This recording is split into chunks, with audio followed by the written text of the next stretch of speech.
Why did my ex-husband try to stop his own wedding the moment he saw me? My ex-husband left me after 11 years of marriage because he said I wasn't exciting anymore. Those were his exact words. He said he loved me, but he wasn't in love with me. He said I had become predictable and boring, and he needed something more out of life. I was 34 years old and had spent my entire adult life building a home with this man. I put him through graduate school by working double shifts at a restaurant. I supported him through 3 different career changes. I moved to 4 different cities because his jobs kept relocating us. And after all of that, he sat me down one evening and told me he had met someone else. Her name was Brooke. She was 26 years old and worked at the gym. He said it just happened and he couldn't control his feelings. He said he hoped we could still be friends because I was such an important part of his life. The divorce was final 8 months later. He got the house because his name was on the mortgage even though I paid half of it for years. I got a small settlement that barely covered my moving costs. I started over completely at 35 with nothing but a suitcase and the cooking skills I had picked up working in restaurants for over a decade. I moved back to my hometown and got a job at a local catering company. Within 2 years, I had saved enough to start my own business. I worked every weekend, every holiday, every event I could book. I built a reputation for quality food and reliable service. By year 3, I had a small team and a client list that kept growing. I was proud of what I created from nothing. Then one afternoon, I got a call from a number I didn't recognize. It was my ex-husband. He said he heard through mutual friends that I started a catering business. He said he always knew I was talented in the kitchen. Then he asked if I was available to cater a wedding in June. I asked whose wedding. He said his. He was marrying Brooke and they wanted the best caterer in the area and everyone kept recommending my company. He said it would mean so much to both of them if I could be part of their special day. He said Brooke specifically loved the menu samples she saw online and really wanted my food at her wedding. I sat there listening to this man ask me to cook for the woman he left me for. He didn't see anything strange about it. He talked about it like he was asking an old friend for a favor. He said he knew we had history, but we were both adults, and he hoped I had moved on by now just like he had. He even asked if I could give him a discount since we used to be family. I said yes. I don't know why I said yes. Maybe I wanted to prove I was over it. Maybe I wanted to see their faces when they realized how well I was doing. Maybe I just wanted the money because weddings pay well and business is business. I spent 3 months planning their menu. I coordinated with their venue and their planner and made sure every detail was perfect. I never spoke to Brooke directly. She sent requests through my ex-husband and he would relay them to me like I was some kind of assistant. She wanted a 5-course meal. She wanted a raw bar and a pasta station and a dessert table with 7 different options. She wanted everything to be elegant but not too formal. My ex-husband called me twice a week with updates and changes and new demands. He always ended the calls by saying how grateful he was that I was being so mature about everything. The wedding day came in early June. I arrived at the venue with my team at noon to start setting up. The ceremony wasn't until 5, so we had plenty of time. I was in the kitchen organizing stations when my ex-husband walked in. He stopped in the doorway and just stared at me. I was wearing my chef coat and had my hair pulled back and was holding a clipboard going over the timeline with my sous chef. He didn't say anything for a long moment. Then he said I looked really good. He said the business must be treating me well. He asked if I was seeing anyone. I told him that wasn't his concern and got back to work. The ceremony started on time. I watched from the kitchen window as 200 guests took their seats in the garden. The music started and Brooke walked down the aisle in a big white dress that probably cost more than my first car. My ex-husband stood at the altar waiting for her. He looked nervous, but everyone looks nervous at weddings. Then right before the officiant started speaking, my ex-husband looked toward the building, toward the kitchen, toward the window where I was standing. Our eyes met for just a second. The officiant asked if anyone had any objections. My ex-husband didn't say anything, but he didn't look away from me either. The ceremony freezes in this awful moment where my ex-husband is staring at me instead of his bride, and I can see Brooke's confusion turning to alarm as she follows his gaze toward the kitchen window where I'm standing. I step back from the window immediately, my heart pounding, while Peyton grabs my arm and whispers that we need to focus on the food stations. The officiant clears his throat and repeats the question about objections, and I hear my ex-husband say,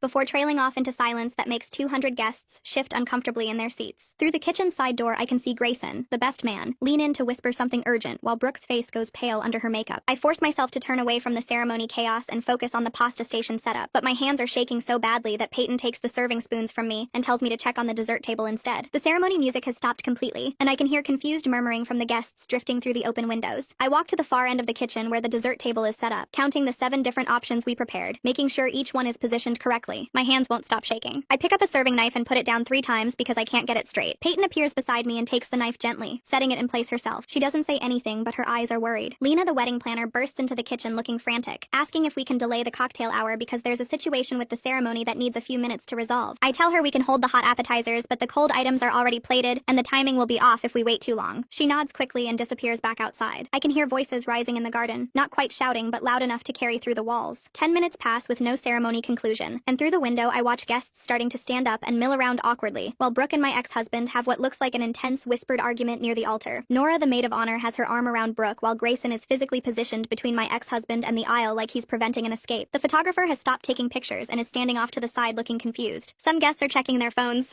Others are whispering to each other with worried expressions. Rajesh, the venue coordinator, comes to tell me that the ceremony is taking a brief intermission and asks if we can serve the cocktail hour appetizers early to give guests something to do. I agree and send my team out with trays of food, grateful for the distraction of logistics, even as my mind races with what's happening outside. My staff moves efficiently, carrying out the crab cakes and stuffed mushrooms mushrooms, and bacon-wrapped dates we prepared. I watch them navigate through the confused crowd of wedding guests who seem relieved to have something to focus on, besides the drama at the altar. My ex-husband appears in the kitchen doorway still in his tuxedo, his face flushed and desperate, and says he needs to talk to me right now. Peyton immediately steps between us and tells him this is a professional kitchen during an active event, and he needs to leave. But he's staring at me with an expression I haven't seen since our early dating years. His eyes are wide and pleading. His hair is messed up like he's been running his hands through it. He looks younger somehow, vulnerable in a way that reminds me of when we first met. I tell Peyton it's fine and step outside with him to the service hallway, where he immediately starts apologizing and saying he made a terrible mistake, and seeing me today made him realize what he gave up. His words tumble out in a rush about how I look confident and successful, and he remembers why he fell in love with me, and I feel absolutely nothing except a strange, detached clarity. I watch him talk, and it's like watching a stranger, someone I used to know a long time ago. I cut him off and ask if he's seriously doing this on his wedding day, in his wedding tuxedo, while his bride waits at the altar and 200 guests eat the appetizers I prepared. He says he knows the timing is awful, but he couldn't say his vows while looking at me through that window, couldn't promise forever to Brooke when he just realized he still has feelings for me. I tell him he doesn't have feelings for me. He has feelings about me succeeding without him after he expected me to fall apart. He looks stunned and starts to argue, but I keep talking, saying he loved the version of me who supported his dreams and moved for his jobs, and made myself smaller, so he could feel bigger. He reaches for my hand, but I step back fast. I tell him I'm here as the caterer he hired, not his ex-wife ready to fix whatever mess he's making of his life. I say I have 200 people waiting for a 5-course meal, and a team whose timing is already messed up because he decided to have a breakdown at his own altar. I tell him he needs to figure out what he's doing about his wedding right now, because every minute he stands here talking to me is another minute my scallops sit getting warm, and my pasta water boils too long. He opens his mouth to say something else, but Lena appears at the end of the hallway looking completely panicked. She says Brooke is having a total breakdown in the bridal suite, and demanding to know why the ceremony stopped and what's happening and whether he's actually going to marry her. My ex-husband looks between me and Lena with this expression like a trapped animal. I tell him he made this situation, and he needs to handle it without dragging me into it anymore. I walk past both of them back into the kitchen where my team is standing around looking worried. Peyton catches my arm and asks if I'm okay. I realize I actually am okay. His desperate confession in the hallway didn't make me feel happy or sad or anything except tired. Tired of being part of whatever drama he creates for himself. Tired of him treating me like I'm supposed to fix his feelings or validate his choices. I tell Peyton I'm fine and we need to focus on the timeline. I tell my whole team we're moving forward with service as planned no matter what happens with the ceremony because we have a contract and a reputation. They all nod and get back to their stations. I check the scallops and they're still good. I adjust the pasta water temperature. I review the plating setup for appetizers. 20 minutes go by with voices carrying from other parts of the venue, but nothing clear enough to understand. Then Lena comes back looking exhausted and says the ceremony is continuing and we should be ready for the original reception timeline. I nod without asking what happened or how they fixed it. I don't want to know. I tell my team 12 minutes until we need to start plating the scallop appetizers. Through the kitchen window, I watch the ceremony conclude. My ex-husband and Brooke walk down the aisle together holding hands and smiling, but their smiles look wrong, too tight, too forced, like they're both pretending really hard that everything is fine. The guests clap and take pictures, but I can see people whispering to each other. The ceremony moves to cocktail hour, and guests start spreading out across the patio area. I'm arranging garnishes on appetizer plates when someone walks into the kitchen. It's a woman in a deep purple bridesmaid dress. She introduces herself as Nora and says she's the maid of honor. She asks if she can talk to me directly about something. I wipe my hands on my apron and step aside from the plating station. Nora asks straight out if I'm the ex-wife, the one her best friend has been obsessing over for months. The successful caterer Brooke insisted on hiring even though my prices were higher than other companies. I confirm that yes, I'm the ex-wife. Nora's whole face changes like something just clicked into place for her. She says that explains so much about how Brooke has been acting. She tells me Brooke has been competitive and anxious about me through their entire relationship, constantly comparing herself to the boring wife he left behind, always asking him questions about what I was like and what we did together, and whether he ever thinks about me. Nora says seeing my success in my business threatened whatever story Brooke had built in her head about why she was the better choice. I listen without interrupting. Nora keeps talking and says Brooke specifically chose my company after looking at my website and social media. She wanted to prove she could afford the best. Wanted to show my ex-husband she was more sophisticated and successful than his previous life with me. I realized right then that this whole wedding was never actually about wanting my food. It was about Brooke trying to prove she was superior to me by hiring me to work for her, by making me serve her at her wedding to my ex-husband. Nora watches my face and seems to understand what I'm thinking. I tell her I appreciate the context, but I'm here to do my job no matter what the psychological reasons are behind it. Nora nods but says I should know that Brooke is currently in the bridal suite, demanding my ex-husband explain why he hesitated during the vows, why he looked at the kitchen instead of at her. Nora adds that she's been watching their relationship for 2 years now, and she has serious doubts about whether either of them actually wants this marriage or if they're both just trying to prove something. I thank her for telling me but say I need to get back to service. The reception starts and I focus completely on executing every course perfectly. My team sends out the raw bar station with oysters and shrimp and crab legs arranged on ice. The pasta station goes up with 3 different sauces and fresh bread. I monitor timing for the main course and make sure everything is coordinated. My staff moves efficiently between kitchen and reception hall. Peyton gives me a look that says we're doing great work despite everything. I hear toasts starting in the reception hall, voices carrying through the pass-through window, but I don't stop to listen. I plate filet mignon with truffle butter and roasted vegetables. I check each plate before it goes out. I feel genuine pride in how professional we're being, even with all this personal chaos swirling around us. Between courses, a man in a dark suit walks into the kitchen. He introduces himself as Grayson and says he's the best man. He asks if he can talk to me for a minute about what happened during the ceremony. I wipe my hands on my apron and step away from the prep station while Peyton keeps working behind me. Grayson looks uncomfortable standing there surrounded by my team and all the cooking equipment. He says he wants to apologize for his friend's behavior during the vows. He says my ex-husband has been really anxious about this wedding for weeks now, and today everything just came to a head. I tell him he doesn't need to apologize for someone else's choices. Grayson shifts his weight and says he knows, but he feels responsible because he's known about the situation for a long time. He says my ex-husband talks about me often, always says the divorce was his biggest mistake, always brings me up when he's had too much to drink or when he's fighting with Brooke. Grayson says his friend never takes real responsibility for choosing to leave though, just frames it like something that happened to him instead of something he decided to do. I feel this weird calm settling over me as I listen. Grayson keeps talking and says he tried to be supportive when his friend started dating Brooke, but he could see the pattern forming. The same restlessness that ended our marriage showing up again. The constant looking for something more exciting or different or new. Grayson says he watched my ex-husband get engaged to Brooke mostly because she pushed for it, and he didn't want to seem like he was backing down from commitment again. I ask Grayson why he's telling me all this. He says because I deserve to know that today wasn't really about me. It was about his friend finally facing the consequences of chasing excitement instead of building stability. I tell Grayson I appreciate him coming here, but I don't need his friend's regret or validation. I say I built a good life after the divorce, and his timing today was selfish and destructive to everyone involved, including Brooke, who doesn't deserve to be humiliated at her own wedding. Grayson nods and says I'm absolutely right. He says he tried to talk his friend out of this wedding months ago, but got shut down completely. He says he's watched my ex-husband chase novelty and excitement while destroying the stable things in his life, and it's been hard to stay friends with someone who keeps making the same mistakes. Grayson thanks me for being professional today, and says the food is incredible. Then he walks back out to the reception hall. Peyton comes over and squeezes my shoulder without saying anything. I take a deep breath and refocus on the main course plating. The filet mignon comes out perfectly cooked with truffle butter melting over the top, and roasted vegetables arranged beside it. My team plates each dish with care, and the servers carry them out in synchronized waves. Within 20 minutes, we start getting compliments sent back through the servers. Guests are telling their waiters the steak is the best they've ever had at a wedding. Someone asks for the recipe for the truffle butter. Another table wants to know if we do private dinner parties. Peyton squeezes my shoulder again and says, "This is some of our best work." I feel genuine satisfaction in the professional quality we've maintained, despite all the personal chaos swirling around this event. We executed a complex 5-course meal for 200 people, and it's flawless. That matters more than whatever drama is happening at the head table. During the dinner service, I glance through the kitchen, pass through window, and notice my ex-husband at the bride and groom table. He's not eating much. He keeps looking toward the kitchen instead of engaging with Brooke or the guests at their table. I watch Brooke notice his distraction. Her face gets tight and angry each time his attention drifts away from her. She leans in to say something and he nods but doesn't really seem to be listening. Their table conversation looks increasingly tense and strained. The maid of honor, Nora, keeps trying to redirect the mood by making toasts and telling stories, but the tension at that table is visible even from the kitchen. I turn away and focus on dessert prep because their relationship problems are not my concern. I'm here to do a job and I'm doing it well. A man in an expensive suit walks into the kitchen during a lull between courses. He introduces himself as Edmund and says he's Brooke's father. He says he hired my company and he wanted to personally compliment the food. Everything has been outstanding, and his guests keep telling him this is the best wedding meal they've attended. I thank him and say my team worked hard to execute his daughter's vision for the menu. Edmund looks at me for a long moment and then says he knows there's complicated history here. He says he appreciates that I didn't let it affect the quality of service. Then he adds something that surprises me. He says he's not sure this marriage is going to last, but at least the food will be memorable. I don't know what to say to that. Edmund seems to realize he's spoken too candidly because he laughs a little and says he shouldn't be so honest with the caterer, but then he keeps talking anyway. He says he's watched Brooke rush into this relationship and wedding despite his concerns. He says she's been driven by competition and insecurity rather than genuine partnership. He says my success clearly triggered something in her that made this wedding more about proving something than celebrating love. Edmund tells me Brooke researched me extensively after my ex-husband mentioned I started a catering business. She looked at my website and social media and saw that I was doing well professionally. That seemed to bother her more than anything else about me. She wanted to prove she was more successful and sophisticated than the boring wife her husband left behind. Edmund says hiring my company was Brooke's idea, and he went along with it because the food samples were excellent, and he wanted her to have the wedding she wanted. But he realizes now that it was a mistake because it put everyone in an impossible situation. I tell Edmund I appreciate his honesty, but I'm just here to provide a service. What happens with their marriage after today is not my responsibility. Edmund nods and says I'm right and he respects my professionalism. Then he goes back to the reception. I start plating the dessert course with my team. 7 different options arranged beautifully on the display table. Chocolate cake and lemon tart and raspberry mousse and tiramisu and creme brulee and cheesecake and fruit tart, each one garnished and perfect. I'm adjusting the angle on a slice of cheesecake when I see Brooke standing in the kitchen doorway. She's still in her wedding dress, but her makeup is smudged like she's been crying. She looks both angry and desperate standing there. She asks if she can speak with me privately. I glance at Peyton, who gives me a concerned look. I wipe my hands and step into the hallway with Brooke. The door closes behind us and suddenly we're alone in this narrow service corridor. Brooke doesn't waste time. She says I ruined her wedding day. She says just by being here looking successful and confident, I made her husband question his choice. I stay calm and remind her that she specifically hired my company. I say I'm here because she requested my services and her husband's feelings are not my responsibility. Brooke's face crumples and she starts crying harder. She says she knows and that makes it worse. She says she hired me because she wanted to see if I was really as boring and forgettable as her husband described. She wanted to prove to herself that she was the better choice, the more exciting option, the woman worth leaving a marriage for. She says seeing me today being professional and composed composed and clearly thriving, made her realize she's been competing with a fantasy version of me that never existed. She says her husband built me up in his mind as this boring, stable person he outgrew, but I'm obviously none of those things. I'm successful and confident, and I've built something real. Brooke says she spent 2 years trying to be exciting enough to keep his attention, and now she's realizing that excitement isn't actually what makes a relationship work. I tell her I'm not her competition or her problem. I say the issues in her relationship exist independent of me, and my presence today just forced them to the surface instead of letting them stay hidden. Brooke wipes her eyes and asks if I still have feelings for my ex-husband. I answer honestly that I don't. I say I'm grateful for the divorce because it pushed me to build something meaningful on my own terms. I tell her I spent 11 years supporting his dreams and moving for his jobs and making myself smaller so he could feel bigger. The divorce forced me to figure out who I was outside of being his wife, and I discovered I'm capable of much more than I ever knew. Brooke stares at me and I can see her processing this. She asks what she should do now. I tell her that's not my question to answer. I say she needs to decide if she's marrying who he actually is or who she hopes he'll become. She needs to figure out if she wants this relationship because it makes her happy or because she's trying to win some competition that doesn't actually exist. Brooke stares at me with tears still on her face and asks how I stopped loving him. The question catches me off guard because I haven't really thought about it in those terms. I tell her I didn't stop loving the person I married. I accepted that person no longer existed. The man who left me wasn't someone I wanted to build a life with. He wasn't the partner I thought I had for 11 years. I say she needs to decide if she's marrying who he actually is or who she hopes he'll become. She needs to figure out if this is what she really wants or if she's just trying to win something that doesn't matter. Brooke wipes her eyes and nods slowly. She thanks me quietly and turns to walk back to the reception. I watch her go down the hallway in that expensive white dress and wonder what she'll do with what I said. Then I push the door open and return to the kitchen where Peyton is arranging the last dessert plates. She looks at me with concern and asks if I'm okay. I realize I genuinely am. These confrontations with my ex-husband and his bride aren't breaking me down. They're making things clearer. I'm seeing the whole situation for what it really is instead of what I feared it might be. Peyton squeezes my shoulder and tells me the desserts are ready to go out. I check each display one more time and signal the servers to start service. The dessert course goes perfectly. Guests move through the reception hall choosing from 7 different options arranged on white tablecloths. Chocolate cake disappears first, then the lemon tarts and raspberry mousse. I watch from the kitchen doorway as people take photos of the dessert table before selecting their plates. Servers circulate with coffee and tea while the DJ plays soft music for the evening portion of the reception. One of my team members comes back to report that multiple guests are asking who catered the meal. Another says someone at table 12 wants my business card. I feel deep satisfaction watching people enjoy food we created. This is what I built from nothing. This is what I'm good at. Lena appears in the kitchen holding her planning binder and looking more relaxed than she has all day. She tells me this is the best wedding meal she's coordinated in 5 years. She says my team handled every complication with grace, and the food quality never wavered despite the personal drama. She asks for my business cards to give to 3 couples who are planning weddings next year. I hand her a stack and thank her for the referrals. She says I earned them through excellent work under difficult circumstances. We start breaking down the kitchen as the reception continues. My team packs serving dishes and clean stations while I inventory leftover food and update our tracking sheets. Peyton handles the dessert table breakdown while 2 other staff members disassemble the pasta station. We work efficiently because we've done this dozens of times. Every piece of equipment has a place in our system. Every container gets labeled and packed in the correct order. I'm checking the final count on rented chafing dishes when someone says my name from the kitchen entrance. I turn around and see Dorothea standing there in a navy dress. She's smiling at me with the same proud expression she used to have when I worked for her catering company. She walks over and hugs me tight. She says she's incredibly proud of what I built. She tells me watching me work today reminded her why she knew I'd succeed when I went independent. Dorothea was the one who encouraged me to start my own business 3 years ago. She was the one who told me I had the skills and discipline to make it work. Seeing her here at this wedding feels like having a witness to how far I've come. Dorothea steps back and looks around the kitchen at my team working smoothly together. She comments on how professional everyone is and how well organized our breakdown process looks. Then she tells me she has something to discuss. She says she has a major corporate client looking for a caterer for a year-long contract of executive events. Monthly dinners, quarterly galas, occasional breakfast meetings, and lunch presentations. The client is a financial services firm with offices downtown, and they want consistent quality from a reliable vendor. Dorothea says she immediately thought of my company when they asked for recommendations. The contract would be worth more than I made in my entire first year of business. It would establish me with a client base that leads to other corporate accounts. It would mean steady income instead of the unpredictable booking schedule I currently manage. I stare at her trying to process what she just offered. This is the kind of opportunity that changes a small catering business into a real company. This is what I've been working toward for 3 years. I tell Dorothea I'm overwhelmed and thank her for thinking of me. She waves off my gratitude and says I earned this through consistent excellence and professional integrity. She says my reputation in the industry is built on more than just good food. People know I'm reliable and honest and I deliver what I promise. She adds that she heard about the personal complications today and is impressed I maintained quality under that pressure. She says that's exactly the kind of professionalism her corporate client needs. Someone who won't let personal issues affect business performance. Someone who can handle high-stress situations without falling apart. I feel emotion rising in my throat but push it down because we're still in the middle of an event. Dorothea gives me her client's contact information and tells me to call next week to set up a meeting. She hugs me again before leaving to rejoin the reception. The reception winds down over the next hour. Guests start leaving and the DJ begins packing equipment. My team efficiently loads our vans with clean containers and rented items. I handle final paperwork with Rajesh in his small office near the kitchen. He reviews our invoice and confirms everything matches our contract. Then he mentions that several guests asked for my business information during the reception. He says the venue wants to add me to their preferred vendor list based on today's performance. He explains they only recommend caterers who consistently deliver excellent service and handle complications professionally. He saw how I managed the ceremony disruption without letting it affect food quality or timing. He thinks future couples booking this venue would benefit from working with my company. I thank him and provide the information he needs to add me to their vendor list. This means more referrals and more bookings at a beautiful venue that pays well. I walk out to the parking lot where my team is loading the last van. The sun has set and the garden lights are glowing across the lawn where the ceremony happened hours ago. I'm checking the equipment list on my clipboard when I see my ex-husband walking across the parking lot toward us. He's still wearing his tuxedo, but he looks exhausted. His bow tie is undone and hanging around his collar. His face looks drawn and lost. He stops a few feet away and asks if we can talk one more time. I don't look up from my clipboard. I tell him we have nothing left to discuss. I need to get my team home and equipment back to the kitchen. He takes a step closer and says he really needs to talk to me. Just 5 minutes. I finally look at him directly and repeat that we have nothing to discuss. His wedding is over. My job is done. Whatever he's feeling right now is not my concern. He runs his hand through his hair and says he's realizing he made a mistake marrying Brooke today. He says seeing me made him understand what he lost. He wants to know if there's any chance for us to reconnect. Maybe start over. Maybe try again now that we're both older and wiser. I feel nothing hearing these words. No anger, no satisfaction, no temptation, just tired irritation that he's still trying to make me responsible for his emotional crisis.